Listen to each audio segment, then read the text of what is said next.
পানি নে। মাথায় পানি দিয়ে দেবো? না না, আমাকে দাও।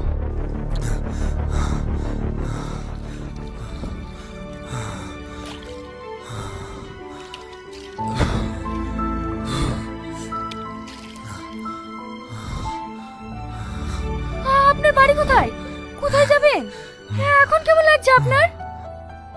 আমার শরীরটা ভালো লাগছে না, আমাকে আশেপাশে কোনো বাড়িতে নিয়ে চলো। এই, আমাদের বাড়িতে নিয়ে চ। তোদের বাড়ি তো অনেক দূর হবে, আমি আমাদের বাড়ি নিয়ে যাচ্ছি। তুই আমার ছাগলগুলোকে একটু দেখিস। ঠিক আছে, আমি দেখছি, তুই তাড়াতাড়ি নিয়ে যা। আপনি চলে।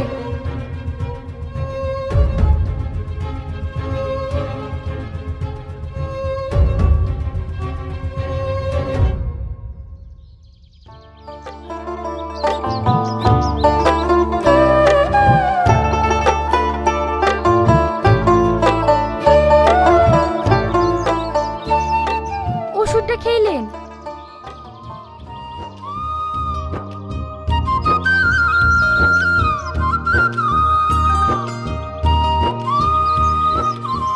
বাপ, তোমাকে তো এর আগে কোনোদিন দেখিনি।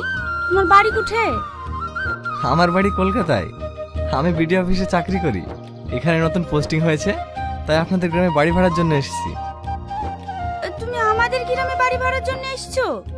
আমাদের গ্রামে তো কেউ বাড়ি ভাড়া দেয় না। তুমি বাজারে দেখতে পারো। আন্টি, ছোট থেকে শহরে মানুষ হয়েছি, শহরের শোরগোল আমার একদমই ভালো লাগে না, তাই একটু গ্রামের মনোরম পরিবেশে থাকতে চাই। বাপ, তুমি তো আর এই গ্রামে কোনো বাড়ি ভাড়া পাবে না। তুমি যদি কিছু না মনে করো, তাহলে তুমি আমার বাড়িতে থাকতে পারো। না না আন্টি, আমার কোনো অসুবিধা হবে না, আমি এ বাড়িতে থাকতে পারবো। আন্টি, বাড়ি ভাড়া কত দিতে হবে? না না বাপ, তোমাকে 1 টাকাও দিতে হবে না। তুমি আমার বাড়িতে এমনি এমনিই থাকো। আন্টি, আপনাকে অনেক অনেক ধন্যবাদ। যাও বাবু, তুমি ঘরে গিয়ে বিশ্রাম নাও।